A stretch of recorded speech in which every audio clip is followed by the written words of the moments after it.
Hello friends, welcome to kitchen art. Friends, આજે આપણે રવા અને ટમેટાના કોમ્બિનેશન સાથે એક ઇન્સ્ટન્ટ નાસ્તો બનાવીશું. ફક્ત 1 કપ રવામાં ટમેટાના ટુકડા નાખીને. શું ફ્રેન્ડ્સ, તમે કોઈ રેસીપી ઘરે ટ્રાય કરેલ છે? તો આજે આપણે એક એવી રેસીપી બનાવીશું જે ખાવામાં ખૂબ જ ટેસ્ટી અને બધા પેટ ભરીને ખાશે. રેસીપી સારી લાગે તો લાઈક અને શેર કરજો. અને જો તમે મારી ચેનલ ઉપર નવા હોય અને મારી ચેનલને હજુ સબસ્ક્રાઈબ ન કરેલ હોય તો સબસ્ક્રાઈબ કરી બાજુનું બેલ બટન દબાવવાનું ભૂલશો નહીં, જેથી કરીને તમને મારા નવા વિડીયોનું નોટિફિકેશન મળતું રહે. આ નાસ્તો બનાવવા માટે સૌપ્રથમ આપણે કોબીના આ રીતે ટુકડા કરી લેશું. મોટા મોટા ટુકડા કરી અને હવે તેને ચોપરની મદદથી ચોપ કરી લેશું. જ્યારે પણ કોબીને આપણે ચોપરમાં ચોપ કરવાની હોય ત્યારે તેના આ રીતે આપણે ટુકડા કરી લેવા જોઈએ, જેથી કરીને ચોપ કરતી વખતે કોબી છે એકદમ સહેલાઈથી ચોપ થઈ જાય છે. બસ હવે ચોપરની મદદથી આપણે તેને ચોપ કરી લેશું. અહીંયા આપણે કોબીને મિક્સર જારમાં ગ્રાઇન્ડ નથી કરવાની, એ વાતનું ખાસ ધ્યાન રાખવાનું છે. તો હવે તમે જોઈ શકો છો કોબીને આપણે એકદમ ઝીણી ચોપ કરી લીધી છે. બસ રેડી કરેલી આ કોબીને હવે આપણે સાઈડમાં રાખી દઈશું. હવે 2 ટમેટાં લેશું અને તેને પણ રફલી આપણે ચોપ કરી લેશું. તો અહીંયા આપણે ચાકુની મદદથી તેના મોટા મોટા ટુકડા કરી લેશું. બંને ટમેટાને આપણે આ રીતે મોટા મોટા ટુકડામાં કટ કરી લેશું. તો તમે ફ્રેન્ડ્સ જોઈ શકો છો, અહીંયા આપણે ફક્ત 2 ટમેટાનો ઉપયોગ કરેલ છે. તો ફ્રેન્ડ્સ, જો તમે આ રીતે બધી સામગ્રી તૈયાર કરીને રાખશો તો આ નાસ્તો ફક્ત 5 થી 7 મિનિટમાં બનીને રેડી થઈ જાય છે. તો મેં અહીંયા કોબી અને ટમેટાની સાથે સાથે આદુ લસણની પેસ્ટ, સમારેલા મરચાં, કોથમીર અને લીલી ડુંગળી પણ લીધેલી છે. હવે આપણે મિક્સર જાર લેશું અને તેમાં 1 વાટકી જેટલો રવો એડ કરશું અને ચોપ કરેલા સમારેલા ટમેટાને પણ તેમાં એડ કરી દઈશું. સાથે સાથે અહીંયા આપણે 4 ચમચી જેટલું દહીં લેશું. અહીંયા આપણે ફ્રેશ દહીંનો ઉપયોગ કરશું. ટમેટાં ખાટા હોય છે અને દહીં પણ ખાટું હોય તો વધારે ખટાશ થઈ જાય છે. તો તમે ફ્રેશ દહીં લેશો તો આ નાસ્તાનો ટેસ્ટ વધારે સરસ લાગશે. હવે તેની આપણે પેસ્ટ બનાવીને રેડી કરી લેશું. તો તેને આ રીતે ગ્રાઇન્ડ કર્યા પછી તમે તેની થિકનેસ જોઈ શકો છો. બસ આ રીતે તમે રવા અને ટમેટાને મિક્સ કરીને એક સરસ નાસ્તો બનાવી શકો છો. રેડી કરેલી આ પેસ્ટને આપણે સારી રીતે આ રીતે હલાવી લેશું. આ રીતે ચમચીથી મિક્સ કર્યા પછી હવે તેમાં આપણે ચોપ કરેલી કોબીને એડ કરશું. તો 1 કપ જેટલી અહીંયા આપણે કોબી એડ કરશું. સાથે સાથે સમારેલા મરચાંને પણ આપણે એડ કરી દઈશું. હવે તેમાં આપણે આદુ લસણની પેસ્ટ એડ કરશું 1 ચમચી જેટલી. સાથે સાથે કોથમીર અને સમારેલી લીલી ડુંગળીને પણ એડ કરી દઈશું. બધી વસ્તુને એડ કર્યા પછી આપણે ચમચીથી બધા ઇન્ગ્રીડિયન્ટ્સને પહેલાં મિક્સ કરી લેશું. આ રીતે એકવાર મિક્સ કર્યા પછી હવે તેમાં આપણે મસાલા એડ કરશું.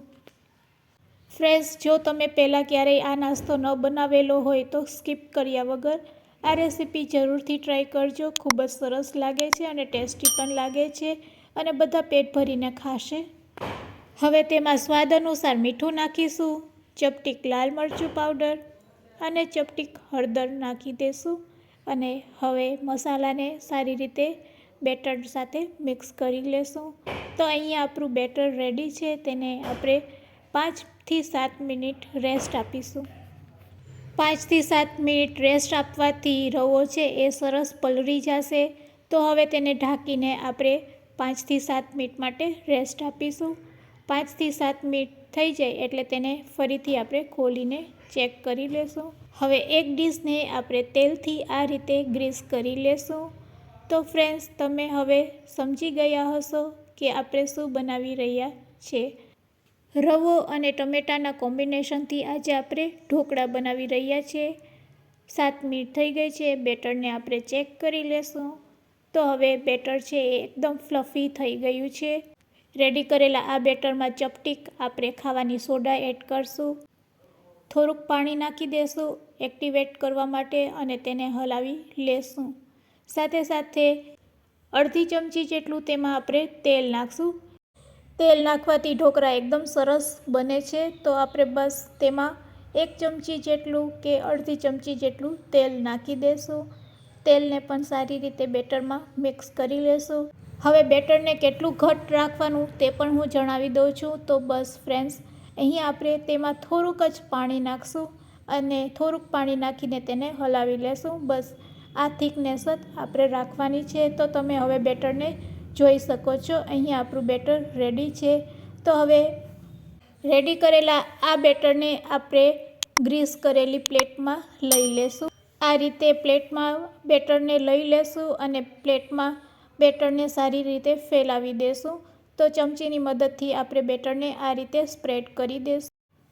હવે તેને સ્ટીમ કરવાની છે. તો તેના માટે આપણે ગેસની ફ્લેમ ચાલુ કરશું અને સ્ટીમરમાં પાણીને બોઇલ કરશું. તો ફ્રેન્ડ્સ, મેં પહેલાંથી જ આ રીતે ગેસની ફ્લેમ ઉપર સ્ટીમર રાખીને પાણીને બોઇલ કરેલ છે. તેના ઉપર આપણે આ ડીશને સેટ કરી દઈશું. હવે તેને આપણે ઢાંકીને 5 થી 7 મિનિટ માટે સ્ટીમ થવા દેશું. 5 થી 7 મિનિટ પછી આપણે તેને ચેક કરશું. તો હવે તેને ઢાંકણથી ઢાંકી દેશું અને હાઈ ફ્લેમ ઉપર તેને થવા દેશું. 7 મિનિટ થઈ ગઈ છે. તો હવે આપણે ચેક કરી લેશું. તો ફ્રેન્ડ્સ, તમે જોઈ શકો છો સરસ આપણા ઢોકળા છે એ બનીને રેડી થઈ ગયા છે. તેને ચાકુની મદદથી તમે આ રીતે ચેક કરી શકો છો. હવે આપણે ગેસની ફ્લેમ બંધ કરી દઈશું. રેડી કરેલા આ ઢોકળાને આપણે ઠંડા થવા રાખી દઈશું. ઢોકળા ઠંડા થાય એટલે તેના ઉપર આપણે તડકો લગાવીશું. તો આપણા ઢોકળા છે એ ઠંડા થઈ ગયા છે.